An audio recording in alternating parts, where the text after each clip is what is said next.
Due to my strong personal convictions, I wish to stress that this video in no way endorses the views of J.K. Rowling. The following is merely a discussion of the Harry Potter franchise's importance to the history of Universal Studios theme parks and the theme park industry as a whole. As such, earnings from this video, as well as earnings from Patreon the month this drops, will be donated. Trans rights are human rights. Also, the views expressed in this video do not represent the views of Comcast, NBC Universal, and or its subsidiary and affiliated companies.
Demon clearing of Corriganville off the list.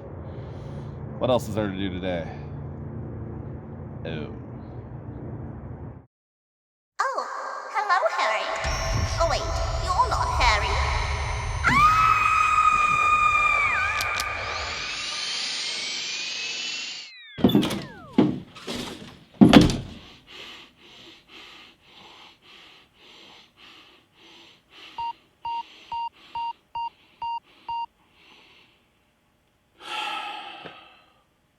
They really need to start paying me for this.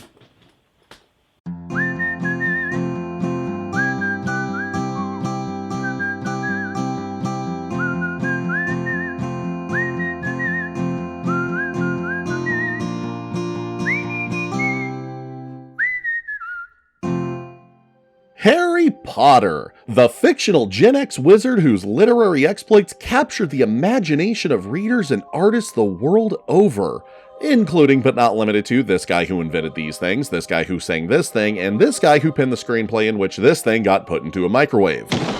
Sorry, Haley. Without question, this franchise was huge, inspiring millions of folks to listen to the Page Master. You know, for a change. Or claim it was all the work of Satan and continue to not like anything fun. But it wasn't until the inevitable movie tie-ins became a reality that no sooner did the fight over its theme park rights begin, and after a long and arduous battle with the Walt Disney Company, it was Universal that ultimately came out on top. And in 2010, the Wizarding World of Harry Potter opened at Universal's Islands of Adventure, ushering in a new era of hyper-immersive themed lands across the entire industry. Of course, with something as successful as it was, the question of all questions was inevitably asked. Could this open in Hollywood? Apparently.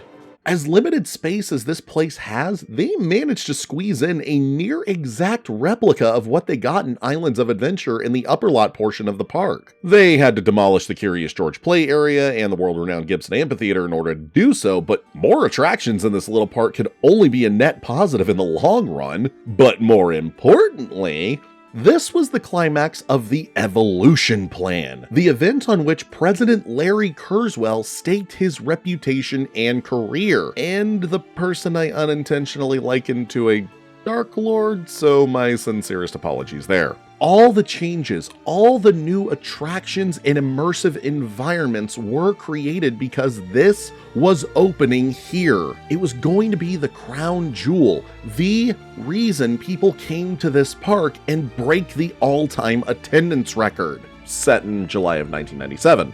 just a little over a year after the opening of Jurassic Park the Ride. I had to add that context.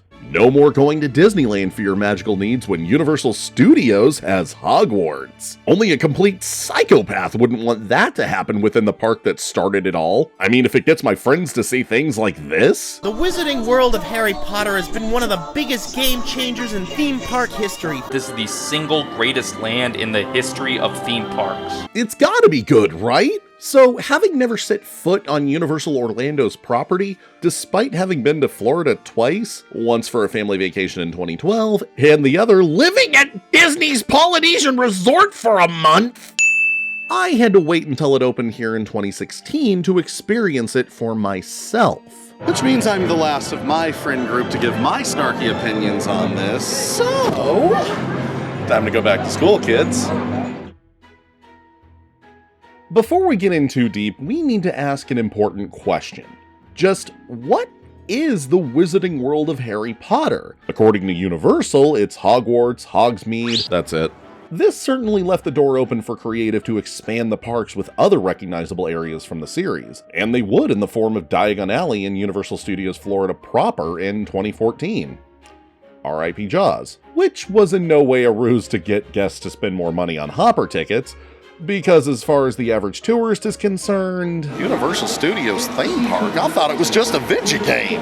But with their maiden voyage, it was obvious / mandated that they go with Harry's Toxic Home away from Toxic Home, the iconic set piece to represent the Wizarding World as a whole. A lot of which came into question by superfans as to its placement in the timeline of the books, but I don't care and neither should you. You enter the land through the wizarding community of Hogsmeade, the small provincial town that acts as the gateway to the Hogwarts School of Witchcraft and Wizardry. It all certainly looks like it was ripped from the celluloid, complete with the whimsical architecture and cobblestone walkways, giving everyone in a wheelchair as smooth a ride experience as anything else in this park. Curiously, there's a blanket of permanent snow lining the roofs. The in-story explanation being that it was a spell gone wrong, however, it does add to the magical ambiance of the land. Unless this is Universal Japan, where it actually snows with more frequency. Japan's always got to keep finding ways to one-up our parks, don't they? Stupid capitalism ruining everything. Then there's the engine of the Hogwarts Express, placed at the land's entrance, with a cheerful conductor greeting you with a more accurate accent than you'll hear from anyone else strewn about the land. But with Hogwarts Castle being part of the land, it has a built-in focal point, of which you get a glimpse of through the archway. Beautiful framing, by the way, only for it to be slowly revealed to you as you make your way deeper into the land toward the ride. But let's be practical, you're likely to get distracted by the displays in the shop windows. From Pepper's Ghost Howlers, to murderous mechanical chess pieces, to self-writing quills, to a shrine dedicated to Kenneth Branagh, director of 93's Much Ado About Nothing, 96's Hamlet, and 2011's Take a Shot for Every Dutch Angle, Thor.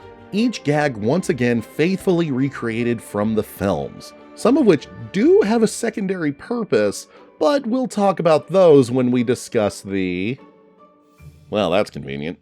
Being a recreation of the town means there are more shops than you can shake a magical stick at, and there's a lot of magical stick shaking around here. First up is Zonko's Joke Shop and Honeydukes. As a joke shop, Zonko's offers a variety of off-the-shelf and uniquely branded novelty items, such as love potions and extendable ears and racism. Also an entire section full of knockoff tribbles that I can't for the life of me remember if they're from the books or not, and I don't have the slightest urge to go back and check. Then there's Honeydukes, the physical embodiment of Wilford Brimley's nightmares, having all the candy and sweets you'll ever need, the very smell of which will send you into a diabetic coma. And as is the case with everything in this land, all the wizarding favorites are here. Every flavor beans, fizzing whizbees, pumpkin pasties, jelly slugs, sugar quills, more racism, fudges galore, and yes, chocolate frogs, and yes, they do include trading cards. I got double art! Next up is Hogsmeade Station, which opened as a photo op to trick your friends into thinking you went to Florida,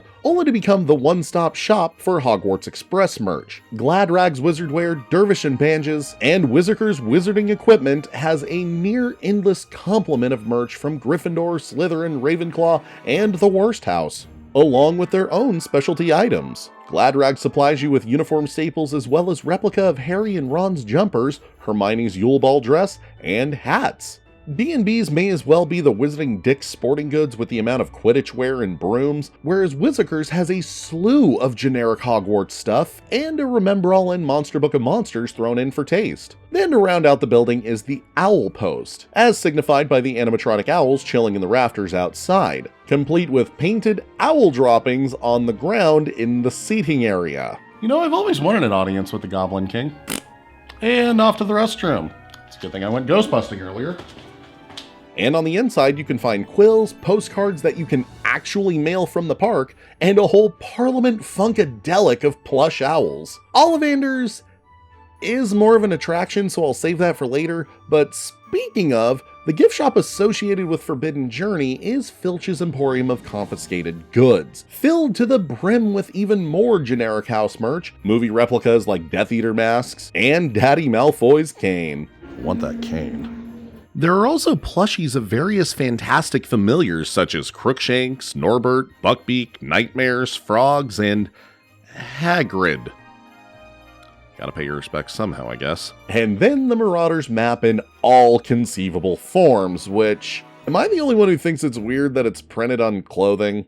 Because that kinda sets up some of the cheesiest pickup lines. Yo, I'm glad you wore that. Otherwise I wouldn't have been able to find my way to your heart.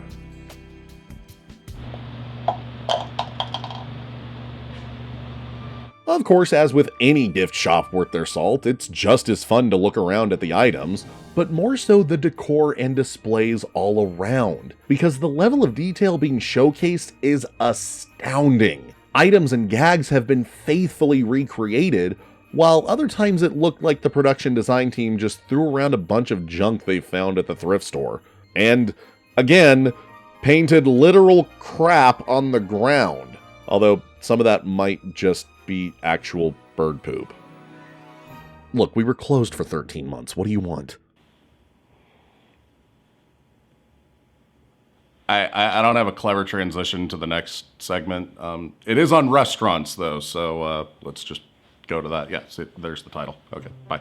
Which, after my complaining about Springfield, Wizarding World has one, along with a pub, a snack and beverage cart, an ice cream cart, and 2 butterbeer carts. Yes, butterbeer, that vaguely described drinkable concoction that upon introduction challenged the likes of Disney's Dole Whip for best theme park treat, which led to the creation of more varieties for fans to enjoy. Hot, cold, frozen as ice cream, fudge, and potted cream. Folks can't get enough of the stuff. A perfect blend of fizzy sweet butterscotch soda and the sugary vanilla foam. It's no wonder this area requires 2 carts to accommodate demand, to satiate desire, to fulfill the undying passion of the... human rights violation in a cup. Side effects of consuming butterbeer may include cavities, gingivitis, feral children, slither indigestion, rolling in the deep, sudden loss of bones, pronoun ignorance, beans on toast, keeping calm and carrying on, mispronunciation of herbs and aluminum, American remakes, becoming a taskmaster, casting Johnny Depp, firing Johnny Depp, casting Mads Mikkelsen, canceling further sequels, announcing reboot series, colonization of a sovereign nation for their spices and never using them, voting for Ron DeSantis, and risk of infection to COVID-19. Please consult your local god to save the Queen. Fortunately, 3 Broomsticks provides the park with that much-needed variety I was complaining about in the Springfield episode by serving English pub staples. Shepherd's pie, bangers and mash, fish and chips, along with chicken and short ribs. And for larger groups, the Great Feast plates up the chicken and ribs with an assortment of sides, and kinda turns this place into a table service restaurant, because they bring it out to you. Otherwise, this is yet another quick service eatery, sadly. The decor's cozy, though. Of course, getting some libations is just as easy as walking a few steps, because literally under the same roof is the Hog's Head, where the elite meet to drink and watch a broken animatronic attempt to impress me. You've been bollocks since day one, you portion of a swine! But that's not to discredit the specialty beers, Hogshead Brew, Dragon Scale, and the Wizard's Brew. I'm not one to drink beer all that often. That and Fireball whiskey is way cheaper. But I've complained about the food enough in this series as a whole, so I think it's time, at long last, to move on to the... Let's take a few steps back to finally look at Ollivanders, which is a gift shop, but with a twist. This is where you'd buy your replica wands, but it's also an intimate effect show similar to the scene from the first movie. Upon entering the dimly lit room, we see the wand keeper carefully double-checking the inventory when they take notice of the small group of people who all rolled a nat 20 on their stealth check. Oh, hello. Didn't hear you break in. They give a brief description of wand lore. Not all two wands are alike, the wand chooses the wizard, blah blah blah blah blah blah blah, until they sense a strong magical audience participation setup. Ooh, pick me, I'm a magic man. You have come for your wand. That's it, I'm gonna start magically unaliving some people and putting my soul into random objects. Hiss. Hiss. Hiss, I say. Hiss. Hiss. Snake tongue. Hiss. Ow, ow, ow, ow, ow, ow, ow, ow. Don't you want to see Emma Watson's CGI side boob? Ow, ow, ow, ow, ow. What about Daniel Radcliffe's? Ow, ow, ow. I'm dead. Just like in the movie, the wand keeper has the kid try a couple of wands, which don't work and lead to mild shenanigans, until their wizard senses tingle again, and hand them a wand ordained to them by Wizard Jesus. Only for the wand to be taken away because this was a glorified Tupperware party and Joanne Rowling doesn't run a charity. Capitalism wins again. But at least this exit through a gift shop is more thematically appropriate than most, because it's literally the wand shop, and whatever the hell this is. Wait, that's Wizzikers? So the exit through a gift shop has an exit through a gift shop. What an age we live in. But sticks that famous magical people held is pretty much what you'll find here. Of course, there are a few generic designs not associated with any one witch or wizard that the storyteller back there had the kid wave around that expand the selections, making it more special if one of the wands does happen to call to you. Personally speaking, an eBay listing called to me. I mean, they can do something. They just can't actually talk to you. Anyone else hear that, though?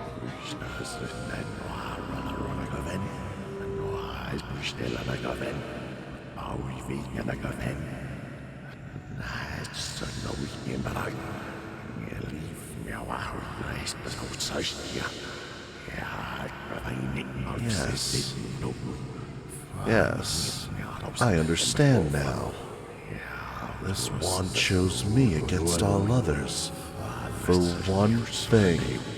And one thing alone. I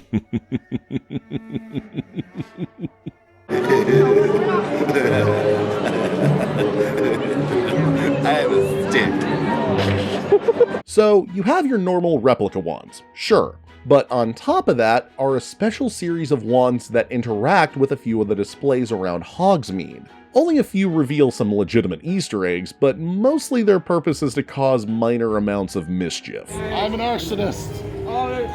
But more often, ooh, I turned some people's lights on. Wow, I can accurately measure creative's imagination. Cool, I almost unleashed a murderous dragon that's totally on the other side of this gate. You know, nothing this town can't handle. The wands will set you back about 60 or so no-maj dollars, but as seen in this video by William Osman, you can use basically anything if you also have a roll of reflective tape on hand, which itself is around 10 bucks. Further into the land, you'll come across a stage, and depending when you do, you might also be able to catch one of two live performances.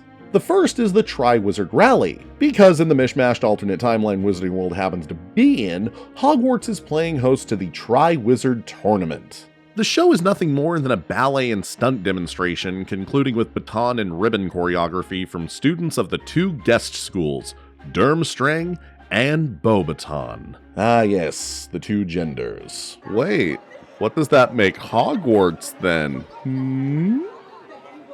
But then there's the Frog Choir, featuring students from each house at Hogwarts performing a cappella arrangements of various songs and pieces from the film. So, which perfect. There's also an interesting subplot in the show where the conductor, typically a Gryffindor, and the Ravenclaw have a thing going on, but the Slytherin is having none of it, which comes off as your typical teenage jealous romance. I don't know, outside of pretty basic frog puppetry, this is what I latched onto the most, and for some reason have a compulsion to explore it further on my own. We started to kiss everywhere, and my pale body became all warm. And then ... What the hell are you doing, you motherfuckers? It was ... Dumbledore. This sounds familiar. Between the two of them, though, the choreography's good, the singing's fine, they're decent crowd eaters. I don't know, there's something about outdoor shows like this that don't compel me to stop and watch them. I'd rather just pass them to go on a ride. Sure, I regret having ever done that with the now defunct Blues Brothers show, but they're literally putting things we've seen on screen on a stage. Now, if they want to get Dancing Hermione up there, that'd be a different story. But these are only for curious crowds at best, and not for frequent visitors. Unless you are a frequent visitor that only comes to the park for the characters and musical performances, then I see you and don't fault you for it one bit. But now, the rides. Florida's version has 3, but here we only have 2.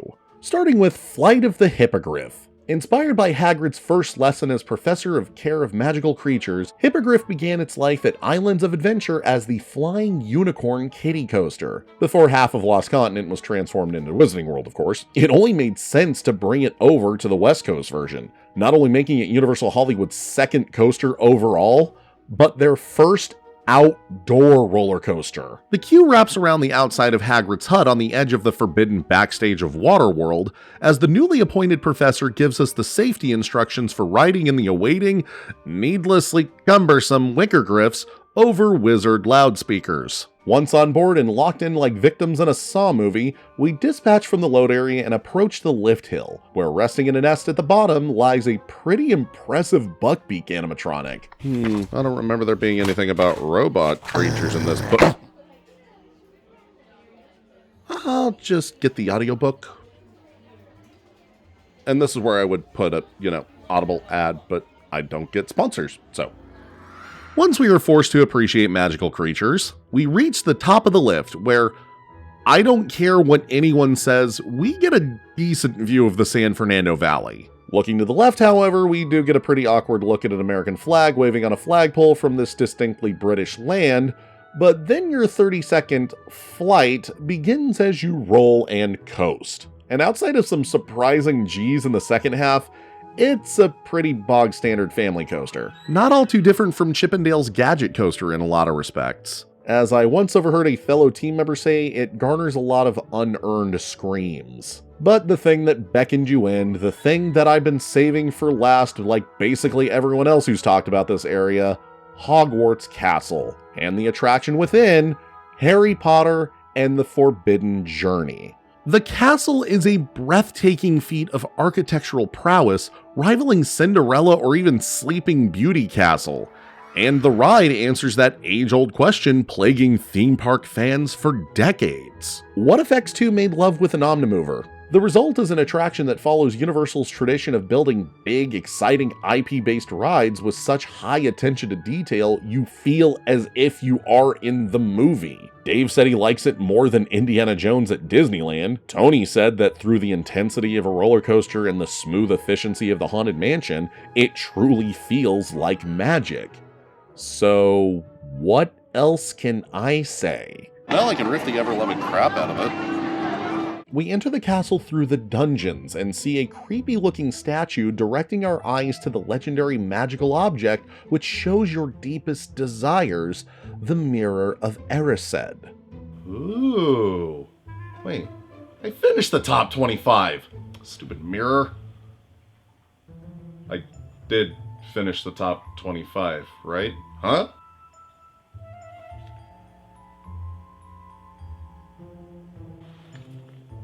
The list will never be complete so long as there is imagination left in the world.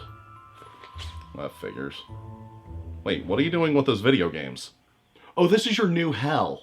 Why would I want that? Hyperfixations. Yeah, that checks. Then once we pass by the potions classroom and the slave kitchen, we enter the greenhouse filled to the brim with switchback ramps, mandrakes, and misters disguised as magical pod plant things, which is clever and refreshing, but only slightly disconcerting. Re-entering the castle, we see this statue. Architect of Hogwarts, sure. Then pass by the current standings for the House Cup, showing who else but Gryffindor in the lead. These fraudulent Owlin ballots are out of control. And then, ooh, another pointing statue. Maybe it's trying to show us another cool thing. Oh. Then instead of saying a candy password to the Griffin statue to go into the headmaster's office, we walk around it, down a corridor of paintings doing some actual Mr. Wizard stuff and watching a Quidditch game, and then into a room of the portraits of the Hogwarts headmasters of old, including ones of the very founders themselves, discussing critical magical race theory. What are all these muggles doing at Hogwarts anyway? Or continue to perpetuate harmful epithets. Then we enter the headmaster's office where a decidedly not dead Dumbledore Dumbledores to us about a dragon or something? I don't know, I've never cared to stick around long enough to watch the whole loop because ride. But he does usher us into the Defense Against the Dark Arts classroom for a history lesson from Professor not appearing in the films. And we get there early as there's no one in the room, but then the Golden Trio sneaks in under the invisibility green screen and tells us to skip the lesson, head to the room of requirement, and watch a Quidditch game instead on some enchanted flying benches courtesy of Hermione.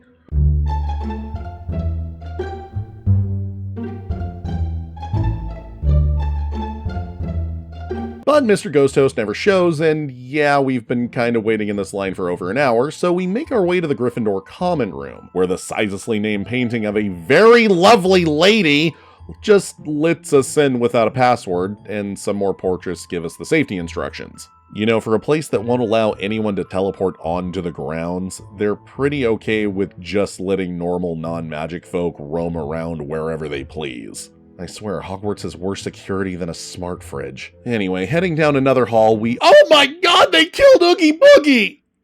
Oh, that's just the sorting hat. I literally forgot that was a thing until just now. So, once it wakes up, it gives us the safety instructions for the amnesiacs and the snobs that prefer to have their instructions given to them by a physical animatronic instead of TV screens. Hey, what you want to ignore is your business. At this point, everyone wants the same thing after waiting so freaking long, and we enter the room of requirement where our magical bench ride vehicles await us. Alright, time to go on a forbidden journey. What the hell are those?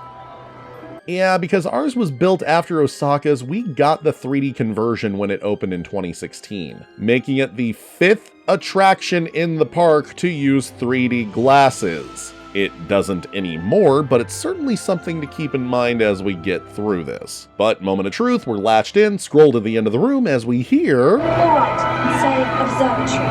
On 3. 1, 2, 3. In-N-Out Burger!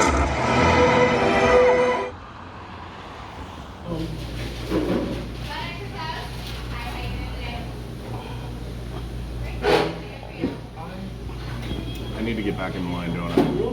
2 hours later. On 3. 1, 2, 3. Observatory. Stupid whimsy. But lo and behold, we arrive at Snape's favorite headmaster murder spot. Uh-oh. Avada Kedavra. Oh good, he missed. Sometimes this can be a bit dodgy. Hey, you lot! Haven't seen a dragon, have you? Personally, tons. Norbert, Smaug, Spike, Sin, Shenron, Purunga, Falcor, Finfang Foom, Albi, Alduin, Parthenox, Gleok, Argarok, Valu, Volvagia, Faroche, Denral, Nadra, Light Dragon, the Lord of Lightning, Puff, Piff, Elliot, Aragon, Rathalos, Ronan Shao, Reluctant, Magellan, Maleficent, Mad Madam Mim, Trogdor, King Ghidorah, Haku, Delbert, Draco, Drogon, Dragon, Dragonite, Dragon Zord, Blue Eyes White Dragon, Slifer the Executive Producer, Ender Dragon, Scorch the Teenage Dragon, not some guy Dan met at the bus station in a dragon suit, Imagine Dragons, Dragon Force, Spyro, Mushu, Murphy, Devin and Cornwall, Bruce Lee, Jake Long, Ord, Sassy, Zack and Wheezy, Quetzal, Arlo, Dr. Boo Boo Gone, Yvald, a literal steam train, Tiamat, Toothless, that one below Sleeping Beauty Castle in Disneyland Paris, this one, Figment, and a Hungarian horntail. Oh, that dragon. The dragon chases us to a bridge where we collapse and see a beautiful animatronic that reminds us that warm temperatures exist. Then we flee into the forest where I have to display this warning. Yeah, your neighbors didn't have a good time through theirs either. Hey man, I hate spiders. Where'd he go? Then she flashes us, we get spit on, and nearly get pounded by some horny wood. Let me rephrase. Hermione magics spiders away, what spiders remain fulfill Universal's water effects quota, and we fly very uncomfortably around the Whomping Willow, and finally make it to the Quidditch match. Where have you been? Well, we almost met your parents.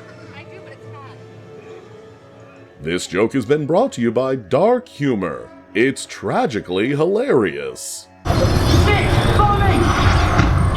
Showing off for your muggle admirers, Potter! Again, our word. Jeez, I swear Slytherins are just a bunch of racists. But not me. The house is just a bunch of bad apples is all. Look, it was Pottermore's fault, okay? Slytherin takes the lead. Yay! Oh. Yay! Depression! The Dr. Dementor chases Weird Al around for a bit, presumably to get him to eat it or something, until we fall into the Chamber of Secrets. Hands down, one of the greatest scenes on any ride nowadays, as it's equal parts thrilling and horrifying. The Dementors are already frightening on their own, conceptually speaking. Physically putting them mere feet in front of your face on a ride system that can basically move in any direction, that's something else. Then after getting vored by a stone face and utterly surrounded by the non-Nazgul, Harry blasts his happy daddy thoughts at them and guides us out of a collapsing cavern. We made it! To the Great Hall! Oh yeah, the lake is by the castle, isn't it? Like, right here. So, shouldn't I be drowning right now? Oh, crap, there's a bubble. Bubblehead. Hey Hagrid, I found your dragon. Harry then congratulates us, then Dumbledore does not condemn us for skipping the history lesson. Shame, I kinda wanted to get chokeslammed by an old man. Instead he commends our bravery and we become human again. No. Welcomes us to ride with Evac and Dom's crew anytime. No, not that either. Whatever. We get flued back to the Room of Requirement and depart from our adventure, and yeah, this is one of the greatest rides ever built. Universal's typically all about one-upping the mouse by doing something they did bigger, and in some cases, better. Disney gave us Star Tours with enclosed flight simulators, Universal gave us Back to the Future the ride with several simulator pods situated under Omnimax dome screens. Disney opened a log flume with a 50-foot drop, Universal opened a Shoot the Chute flume with an 84-foot drop. It also had dinosaurs, and wasn't based on anything racist. Forbidden Journey is in a league of its own. Its ceaseless conveyor system does draw comparisons to Omnimovers like Haunted Mansion, but at its core, it's a sequential dark ride with a robo-coaster ride system. And for something as world-renowned as Harry Potter, this needed something wildly unique, and these Kuka arms fit the bill. As I mentioned, Universal has used them before with Fast and Furious Extreme Close-Up, but their history as a ride system dates all the way back to the year 2000, with their first appearances being at Legoland parks in 2004. But those were the vanilla G1 models. Universal was the first one to use them on a ride track, thus introducing the G2 model. It easily makes Forbidden Journey not one of the most unique attractions, but theme park experiences. Yeah, that's great and all, but can we talk about the fact that a Universal attraction has this many physical set pieces and animatronics? Because that's kind of a miracle.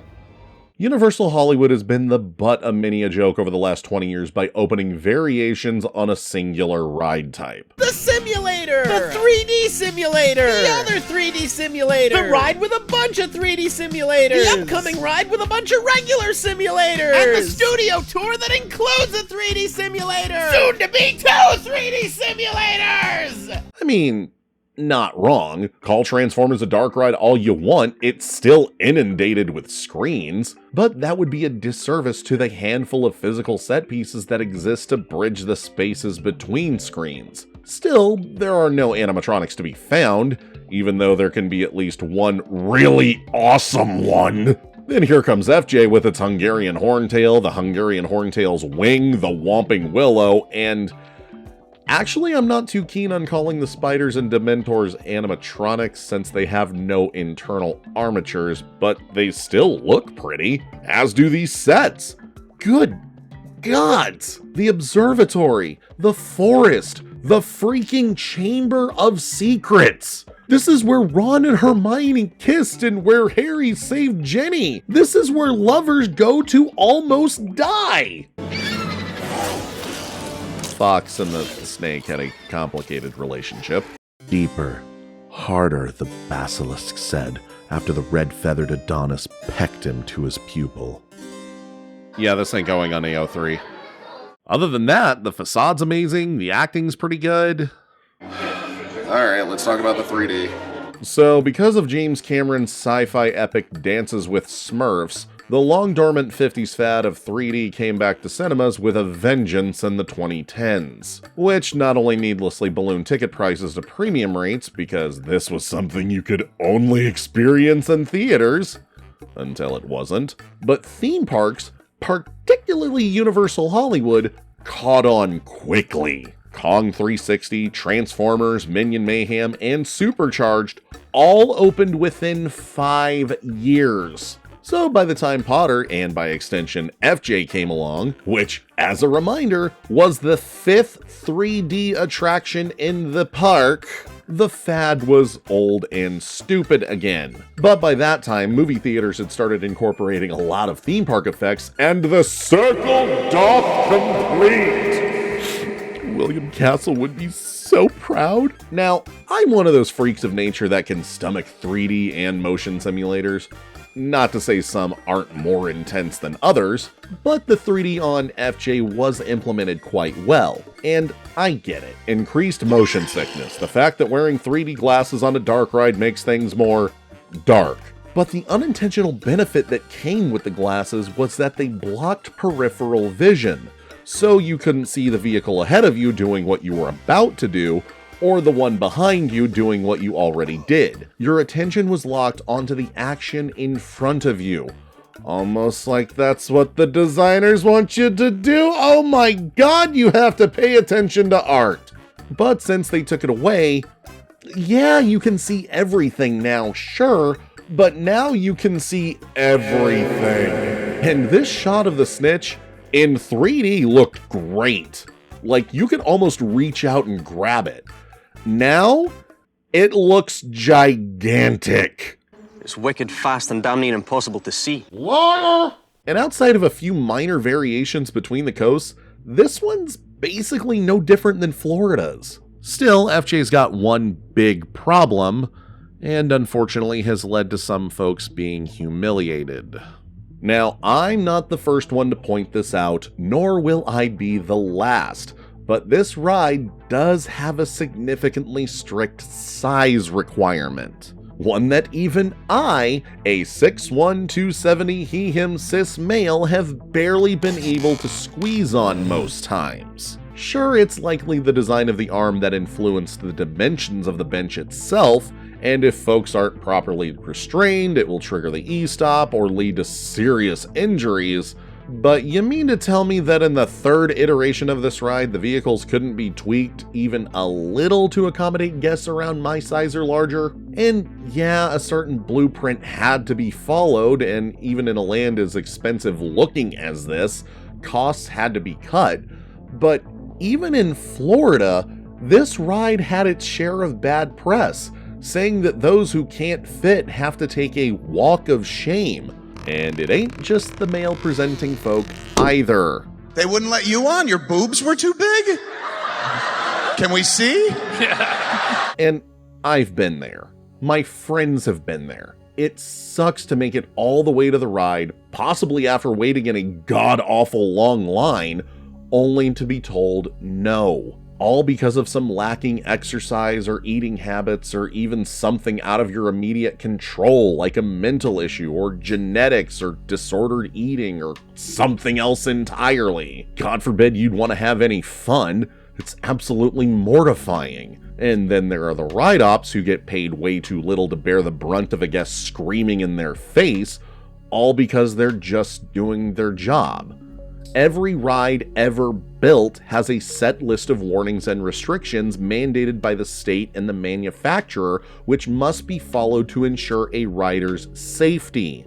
The ride ops are trained to screen everyone for the warnings and restrictions to ensure a rider's safety. But speaking as a ride op who has had to tell people no, I can't help but empathize. I cannot tell you how many times I've had a guest approach me to ask me if they'll be okay to ride because they got kicked off FJ. Or Hippogriff. Or Mummy. And now Secret Life of Pets. Really, Universal just needs to not do this anymore? What did I just say?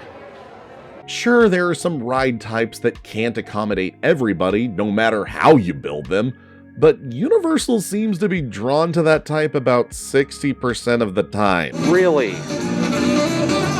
For this? I guess so. Really? And I'm pretty sure I'll get comments like this. Why don't you just lose weight? Well, buckle up and tug on the yellow strap because there's actual evidence of this happening. When Stephanie Chavez walked up to the test seat all visitors must fit into to ride the ride, disaster. I could not fit on the seat. At 308 pounds, Stephanie didn't even attempt to squeeze in. It felt like everyone there was looking at me when I couldn't fit in the chair. Stephanie became determined to one day return to Hogwarts and fit into that seat. We're going to Harry Potter World. That's right. This slimmed down mom and her family traveled from their home in Fort Wayne, Indiana to Orlando, where this whole journey began. Back to Harry Potter World. As the Harry Potter castle looms above, the moment of truth. Stephanie strides up to that test seat and voila, a perfect fit. Feels good. I never thought I would do it. And you know what? Good for them. Those folks found their opportunity to turn their lives around and start healthy habits, and they'll probably live longer, happier lives. All because this ride wasn't designed with multiple body types in mind, which, frankly, and quite unfairly gives way to shaming people for the way they look. Not the intention, mind you, just an unfortunate side effect. But theme parks shouldn't be places you come to be ridiculed about your weight, the way you look, or really to experience any kind of humiliation, unless you climb a tower, drink from decorative fountains, or pee in a cup when you're literally steps away from the nearest restroom, you unsanitary! You're here to have fun, to reject the norms of everyday living and lose yourself in the magic and artistry and engineering of these environments, and maybe, just maybe, recapture even a fraction of that childhood the world and progress of time forced you to leave behind for the briefest of moments. Also, what was so forbidden about this journey? Nitpicks of nitpicks, I know, but this is a genuine question I've had since the beginning, and no one, not even my friends, have broached the subject. Probably because they have lives, but this name makes no sense, right? All the books have titles relevant to an in-story MacGuffin or person or place of interest. Even Escape from Gringotts is about, well, escaping Gringotts Bank. Let's see some other examples. Minion Mayhem. It's got minions, they cause mayhem. Jurassic Park River Adventure. It is a river adventure through Jurassic Park. Transformers The Ride 3D, you get the point. I don't know, is the 30-minute wait time until the next show, or... Look, man, it's a legitimate question, and I pay good money to come in here to sacrifice common sense for a sense of entitlement. Oh my god, I'm a monster! Yeah. Does that mean I get my own musical? Now, Harry Potter and the Forbidden Journey. Harry is certainly here, so that checks. There is a journey being had, so don't stop believing that, and parts of said journey would otherwise be considered forbidden, but as a whole, we'll need to recap the events of the ride. We get powdered to the observatory, Harry and Ron intercept, we get chased by a dragon into the Forbidden Forest, dodge spiders in a tree, fly right into a Quidditch match which interrupts at none, get attacked by Dementors for absolutely no reason, fall into the Chamber of Secrets where Harry rescues us, avoid a cave-in, and fly back to the castle. Again, nothing too forbidden, just more daring, but another fantasy boy at the other park already has one of those. However, that was just the ride. Let's rewind a bit to the queue. Within Dumbledore's Dumbledoring, he tells us to head to the classroom for a history lesson, but Harry, Ron, and Hermione tell us to skip that to watch sports instead, which is what got us into this mess in the first place. Which means the meaning behind the ride is ditching. Ditching the lesson was the forbidden journey. Show of hands, if you remember high school, even those of you still in high school, which... and I'll even throw it out there to some college students. There were just some classes we didn't want to go to, so we didn't go. How many of you wanted a theme park ride based on that? No one, right? Because that's a dumb idea for a ride. Like, what was the goal here? What was the elevator pitch? You get to relive your rebellious school days, but with magic. Yeah, these kinds of adventures wouldn't be foreign to these three, and a ride hitting a few of those points was a smart move. But you break it down to its core, it's three future high school dropouts telling children that school sucks. School is for fools! Look at me! But I guess another interpretation of a forbidden journey is to cut the line by going through the locker room attached to Filch's, but...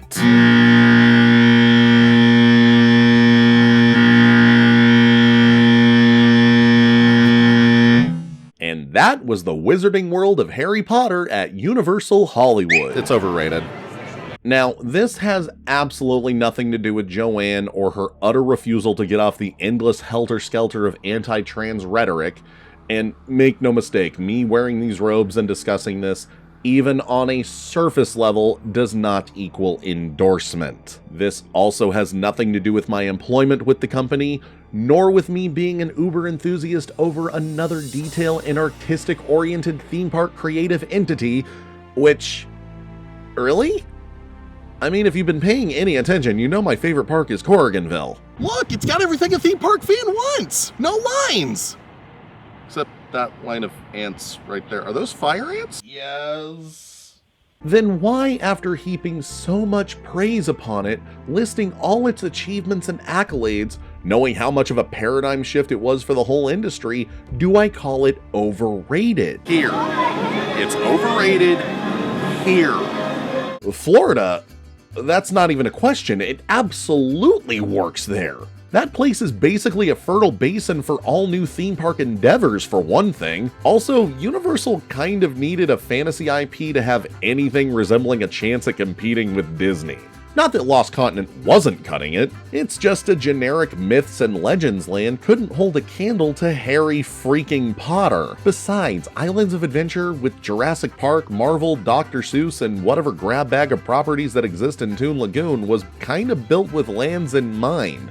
And hyper-immersive ones at that. Well, as hyper-immersive as a late 90s theme park could be. Yep. Totally wouldn't have been able to figure out I stepped into the pages of a comic book without these giant character cutouts. Does make me feel nostalgic for the restaurant, though. In Hollywood, it isn't not a good fit.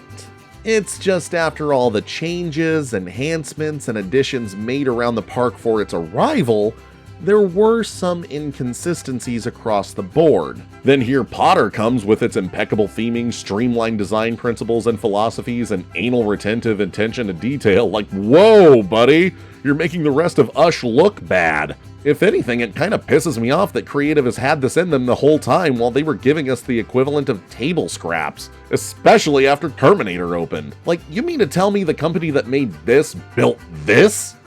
Then again, the company that made this built this, so I don't know. So, point the first, the damn thing sticks out like a sore thumb by accidentally creating a massively different tone compared to the rest of the park. Keep in mind that when this opened, it was right next to Shrek 4D. Truly the absolute zenith of this park's offerings. One might say they were cut from the very same cloth being housed inside castles. And this doesn't even begin to touch on the sightline issues. In other parks, that might be warranted, but here, going around screaming, "Oh noes, I can seize castle from outside the park and an office building and a Burbank from the inside." Right, because this park has done such a good job at shielding guests from the outside world. Oops. I guess where it kinda gets weird is where Waterworld is concerned. From the inside of the land, the finale looks like Grop learned how to set his farts on fire. Hey, you want to see something really cool? But from the stadium, well, it certainly diminishes the importance of dry land a bit. Oh, masters of the mighty Castle Dry, we are but humble travelers upon the endless sea. Could you find it in your hearts to offer us lodgings, if only for the night? And perhaps some food? I fart in your general direction. Your mother was a hamster, and your father smelled of elderberries. I mean, a no could have worked. Bloody turfs. Besides, all of that precious immersion goes down the drain the moment any team member starts talking. Here you're supposed to be in this very British village when all of a sudden, "Welcome to Hogwarts, home of the Hogswort, can I take your order?" But you know what I do have an issue with? I know I've already touched on this, but it bears repeating because this issue makes even less sense here. Sure, you start by having a banger of an IP, build a ride around it, and somehow not want to follow a John Hammond philosophy? Everyone in the world has the right to enjoy these animals. And yeah, height requirements are totally warranted, but barring folks of a certain size from riding, and then all the bad press that would follow, I would do everything in my power to prevent that from happening again. Especially if this was the third time this was built, which, by the way, this was the third time this was built. Hollywood was park number 3 to get this land after Orlando and Osaka. Not necessarily a negative on paper. Building the same attractions across multiple parks can have its benefits, mostly for locals who can't travel all too often. But for those who can and professional guests, there's very little incentive to do those versus attractions that are wholly unique or different enough to draw in the curious crowds. Again, there are minor differences between the coasts. Ours started off by not taking your picture, and Florida's never had 3D in the first place, but both are ostensibly the same ride. Both certainly kick you off if you don't fit. But okay, maybe you just happen to look past all of those reasons because you happen to be a skinny local who visits every so often who didn't mind the tonal whiplash of walking past Cartooniversal and Shrek to get here. Say kids, you know that this land was initially a flop? 'Cause I was there, Gandalf. Now, this wasn't a flop in the same way that some loud folks on the internet claim Galaxy's Edge was a flop. No one lost their job after it opened. Huh.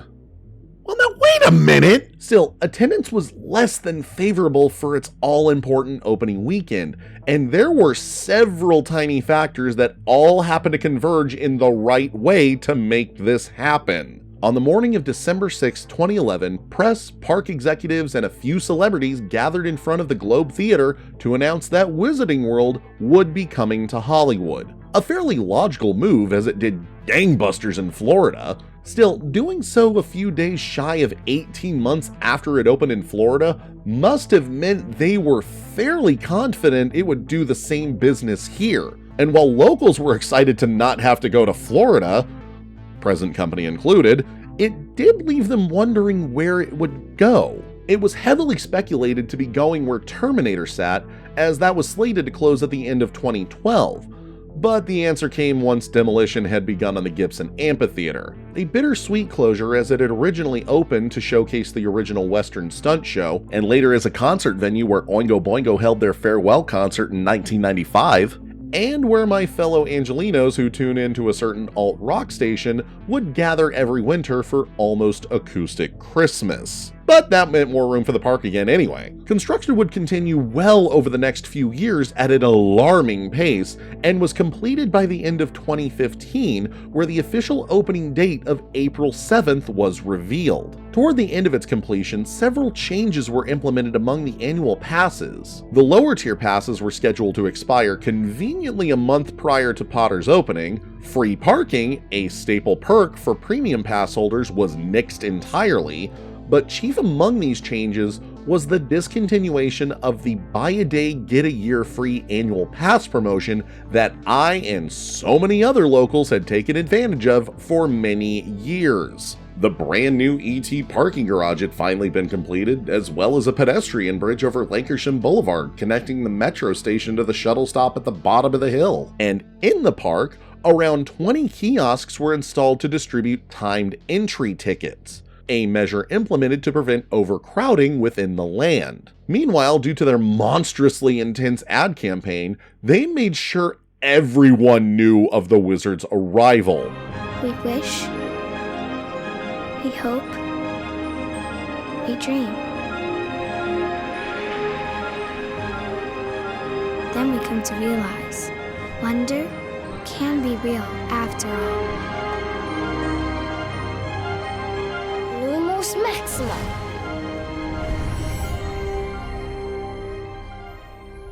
Fortunately for locals, they didn't have to wait too long to experience the wonder, as technical rehearsals for the land and rides began on February 12th and continued sporadically over the next few months. And with that, the stage was set, and the land had its extravagant grand opening on the evening of April 6th, with a live orchestra conducted by Maestro John Williams himself and a spectacular projection light show on the castle. The next day, the crowds gathered in the wee hours of the morning for the official opening. The ribbon was cut, they went in, and immediately went home. It is 1 o'clock on Potter's opening day, and this area is dead. Wow. In fact, the park failed to meet projected attendance that whole weekend. Now, some of these factors individually wouldn't hold up in court. Like, no one looked at the ET garage and thought, that ride got my name wrong. Screw you, Adventure City! And even in the grand scheme of things, their impact was so insignificant they were barely a blip on the radar. But everything added up pretty quickly. Like, the land being finished ahead of schedule wasn't bad by any stretch. It's just that was what led to the 2 months of soft openings, which gave locals and pass holders, whose passes were about to expire, mind you, and even some lucky folks who happened to plan their vacation around spring break, a chance to see the land for themselves. Add to that the omnipresent ad campaign, the price of general admission tickets soaring over $100, the word of mouth from Florida's crowded opening and the bad press around FJ, and the fact that it opened the week after people went home, and you have the recipe for a park with extended hours, populated mostly by doe-eyed new hires who appreciated the premium pay. Hi. So really the moral of the story is, don't build things. Dang it, Universal, I swear to God! In all reality, the biggest factor of all was hubris. They honestly thought people would show up for this regardless of the time of year because of what it was, but underestimated how important the locals really are to the park, or how jaded they'd be after years of experience with Cars Land. Oh, the crowds did eventually come and break that all-important attendance record in January 2017, but by that time, the damage was done, particularly for one specific individual, And there's nothing to confirm whether Potter's flop was the real reason behind it. This is just my tinfoil golden mouse here conspiracy theory, because in October of 2016, Larry Kurzweil stepped down as the park's president and became CEO of the Lemonade restaurant chain. Meanwhile, around that time, a slew of superfluous entertainment offerings were cut altogether, like that cute character cavalcade show, gone. That adorable bit on French Street with the girls on Vespas, out of here. Basically everything that involved driving a car through the park was cut. And yet a massive statue of Stuart the Minion was erected on the Minion Mayhem show building, and I honestly can't tell if that was in the cards prior to Kurzweil's departure, or just the pettiest of middle fingers to disrupt the skyline. Also, holy crap, it's a big freaking minion. So again, this land is good. It's honestly one of the best things to have happened to this park. But so much of the park had to change to come close to accommodate it aesthetically. They even changed the park's logo. A logo they've yet to implement across the whole property, even after getting a newer logo. Oh, and those timed entry ticket kiosks? They were removed just a few months after the area opened, being used a grand total of twice, leaving boxes and boxes of unused ticket stock to waste away into nothingness. So, I attended an employees only award ceremony back in 2017 where these adorned every other table, along with a generous peppering of blank individual tickets. Oh, and the two employees that set up this whole shindig were wearing a vest and a skirt made out of them. That's how many we had left over. So that's why I say it's overrated, because of everything it changed, all the money it wasted, the career trajectories it allegedly altered, for damn near destroying the very soul of this park by giving us supercharged. Yet it all still feels very much the same, because this wasn't the only thing to open in 2016. Welcome to hell! Following a string of highly successful mazes at Halloween Horror Nights, the groundbreaking AMC drama made its permanent home in the form of the Walking Dead attraction. Permanent being in quotations because this just happens to be the first of two attractions I've talked about in this round of retrospectives to have closed. I'm still healing from the second one. Which is why it pays to have the foresight to write and film these things beforehand, so let's give this thing a proper burial. Open on July 4th, 2016, the redundantly named The Walking Dead attraction followed in the recent tradition of having a year-round haunt in the park since The Mummy Returns Chamber of Doom. Or Chicken Run if you find exhibits on stop-motion animated features frightening. Now, my only exposure to the series was as a maze host for 2015's Wolves Not Far during Halloween Horror Nights, so my excitement for this was purely occupational. Open the maze. Stop having it be closed. That doesn't mean I couldn't appreciate what went into this. Because of its, well, semi-permanence, they were able to install impressive-looking animatronics, employed innovative effects to simulate a burning cabin, brought on the show's special effects makeup artist Greg Nicotero to consult on the look of the walkers, and for the cue, faithfully recreated the hospital from the pilot episode, including the Dead Inside doors, which features even more animatronics! What madman was responsible for all this awesome?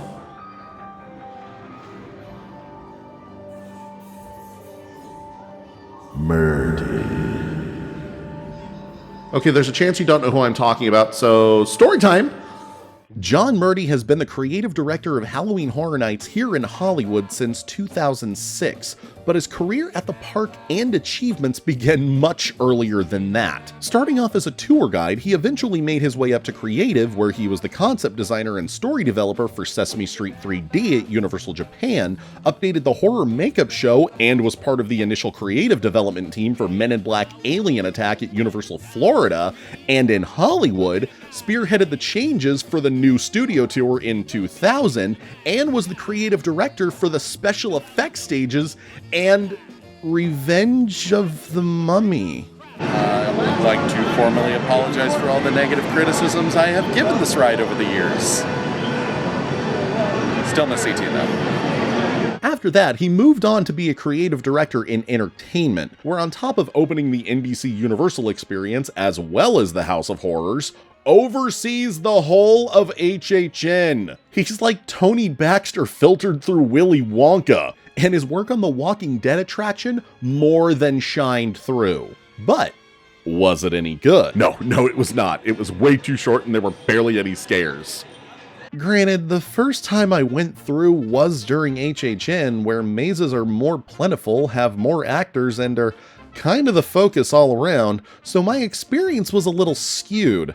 Especially since that was 2018 with Maze of the Decade Universal Monsters right next to it. But I chalk my disappointment up to a couple of factors. The first being fatigue. By the time this opened, folks weren't necessarily done with The Walking Dead, but the popularity of zombies and zombie apocalypse media was beginning to steadily diminish. The show was going on 7 seasons, and HHN fans especially had to endure its presence for 4 years in a row. Florida had it worse in 2013 when it was literally every scare zone. And again, I had never seen the show, so I had little interest in any of the mazes to begin with.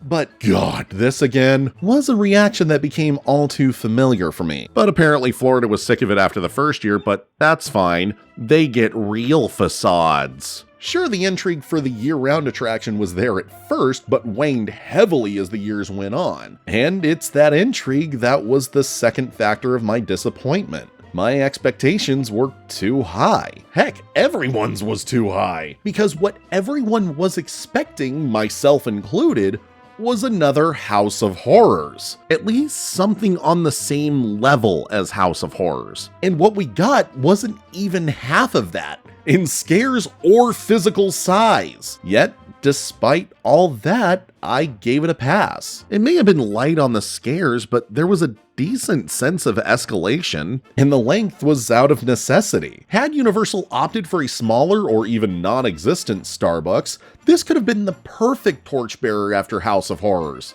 Hell, even rivaled it! But tiny spaces is where Murdy does his best work. Especially if you give him a sizable budget, and this thing was jam-packed with details, down to the very floor of the queue. And the fact that this attraction, featuring reanimated rotting corpses with blood and gore all over the place, and a crashed helicopter above its entrance was just a short walk away from Minion Mayhem, that always put a smile on my face. I'm sad to see it gone, but while it was here, it made the park feel almost normal again. Because you know how they spent the better part of 5 years transforming roughly 75% of this park's footprint? Well, guess who wasn't emotionally prepared for that? Then again, I wasn't emotionally prepared to not set foot inside any theme parks for a year, but who's keeping track? At the risk of sounding like a hypocrite, I've been saying for years to myself that what this park really needed was lands built around the tentpole attractions. And again, we'll look at the lower lot as an example. Jurassic Park nailed it right out of the gate with the ride, yes, but the aesthetics of the restaurant and gift shop as well. It all made you feel like you were at this exotic place you'd only seen in the movies. Mummy barely tried, but they only had so much space allotted to them from the previous Alien tenant, but they bounced back with Transformers, annexing a couple of glorified photo booths for the supply vault and short-lived Energon drink stand, as well as introducing meet and greets at the start, but still no Nestront. Just saying, it wouldn't have been that hard. But if Wizarding World was coming, it was also going to be the standard, and trying wasn't going to cut it as the status quo anymore. So out with the old standards and practices and in with, well, something wholly unrecognizable. None of it was bad per se, it just felt like they were ashamed of what they were and felt the need to impress the new neighbors. So sorry if you like those fun attractions based on R-rated movies, kids. We need to appeal to that other studio that has a tour. But The Walking Dead didn't abide by those rules. Its very existence seemed to spit in the face of this new norm and remind everyone that not that long ago, this park literally gave annual passes to anyone that bought a ticket. That this was the park that forgot Flintstone's Viva Rock Vegas flopped, but didn't care because those games made money. And that this park, the so-called entertainment capital of LA, the one they spend millions of dollars per year telling you this is the park you need to visit, shoved a product in your face every 2 feet that all but stated, we do not want you to stay here all day.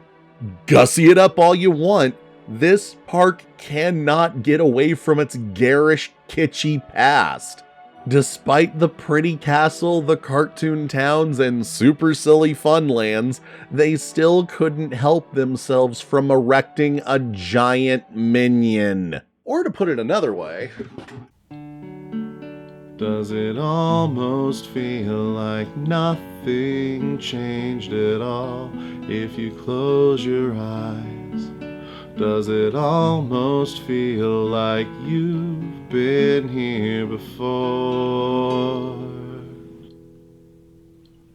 And that's the part of this park I still love. Not the giant minion, I think that's not good, but the fact that they're pretending to be something they're not and coming just short of convincing folks to buy into that, and me knowing it's all just a bunch of corporate. Or maybe it's because I've been working here for over 7 years and know a little bit more about the goings-on. I don't know. But what I do know is that, much like Transformers did in the original retrospectives, 2016 has informed us on what to expect at the park in the future. Well, not so much Walking Dead because, yeah. With the opening of Wizarding World West, Universal Hollywood proved they were mostly capable of handling the industry's latest trend of hyper-immersive lands. And so, after The Walking Dead was revealed, they announced nothing! Absolutely nothing! While that logo announcement video was where we were hoping to hear about the next big thing, it wouldn't be until November when we got, well, a better idea. We're always looking for the next great idea and the next great place to take people, and Nintendo fit the bill. I mean, it's a natural. We can't wait for fans to experience this at all 3 of our parks, Universal Studios Japan, Universal Orlando, and Universal Studios Hollywood. So a wizard came to California before Nintendo got here. Okay. Now, this wouldn't be coming for a few more years. Early 2023 to be exact. But it's a hell of a lot better than a fancy new logo. As for everything in between,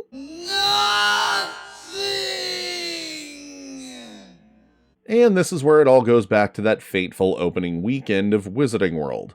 Again, the park, while projecting astronomically high attendance numbers that weekend, failed to meet them. And while the park would see those numbers shortly after New Year's 2017, the April dates were the ones that mattered. My best guess, despite one of their movies being the highest grossing in 2015 being represented by a ride with slowly deteriorating animatronics, and knowing something would be coming as a result of Universal's recently announced partnership with Nintendo, they didn't want to risk repeating history and not see those crowds. As a result, new attractions have been announced nearly on a year-to-year basis. But that's a story for a different time. However, the evolution plan was complete. The park had changed, and likely for the better. So I guess now's as good a time as any to revisit those questions I posed all those videos and years ago. How much change is too much?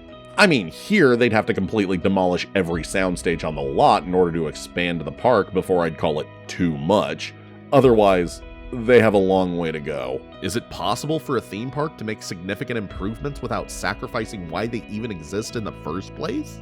Oddly enough, yes. While there isn't as much of that behind-the-scenes feel anymore, that mentality was well on its way out when I first started to pay attention. We may have lost animal actors in the special effects show in the years since, but as long as we have the tour, I don't think the original ethos will be lost.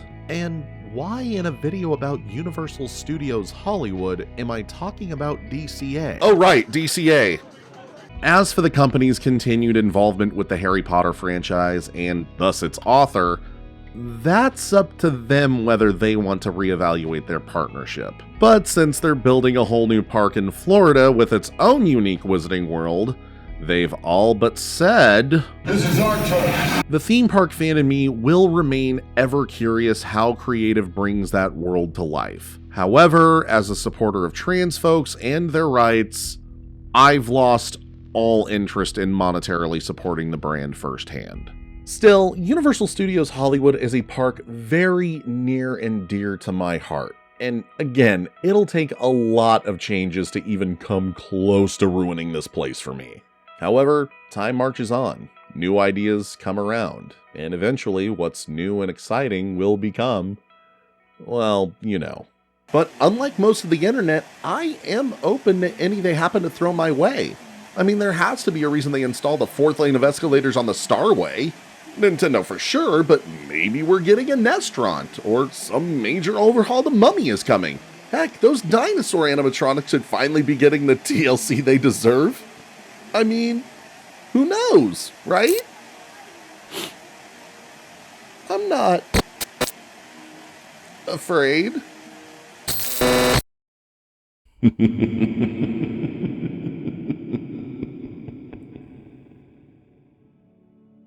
Thank you all so much for watching. I'm okay. But in all seriousness, I cannot thank you all enough for your unwavering patience over these last few years. Some more people I cannot thank enough are the names you are seeing scroll by on screen right now. They are my Patreon supporters. They have been giving me money for this, and it's rather quite surprising. But because it has been such a long time since I have made a video, I kind of lost track of who the new people are, which is a perk. You get your name read aloud if you're a new person. So, Robot Roll Call. Woohoo! All of my patrons are Bryce McKenzie, Friend Casey K, Chad DeBow, Chris Meter, Close to the Sun, Damon Pollitt, Daniel Lindgren, Danny DeCasto, Friend David Gansel, David J. Mann, another amazing friend Dax Strife, Dempsey Garcia, D. Gill, Evan Z, another wonderful friend Garrett Snook, Ghost Hostess, Gold Any Ranger, Ian Cameron, good buddies Ian Clark and Isaac232, Jason Pollitt, Joda Henriksen, Julian Den, Jurassic Samurai, Catherine Carter, Catherine Esperanza, Kiji Marie Anastasio, Mark, it's just Mark, Mason II, Matthew Witcher, good friend Michael Ederer, Michael Rose, Molly Piper, Nico Joseph Ramos, Nick F., Robin Trujillo, couple good friends Rosenthorn and Ryan Hipp, Riley Merchant, Stephen Merkel, Swizzly Bubbles, That Guy Matt, Theme Park Trash, Timothy O'Connor, Toasty Lad, Troy Lundquist, Tyler Campbell. Go check out his work, please. And Wave Rod. On top of that, I also have my Cool Cats Club, who are the $10 or more patrons. They are Ashley Hines, Bennett Ballard, Danielle Garcia, good friend Gabby Tyrell, whose work you should also check out, Lisa Sturgis, Nicholas DePorto, Pander Plays, Tendo the Seal, who I recently helped out in a video, Last of the Friends, Tony Goldmark, and last of the Cool Cats, Trevor Gumble. Head over to my Patreon if you'd like to show your support. If not, it's totally cool. No grudges. You can still watch this all for free. And yeah, I think I'm gonna go cry in a corner now from excitement. So again, thank you all so much for watching, and as always, Black Lives Matter, trans rights are human rights, stop AAPI hate, free Palestine, stay safe, stay healthy, like, share, subscribe, all that good stuff, and bonus nachos, kids. I did it. I did it.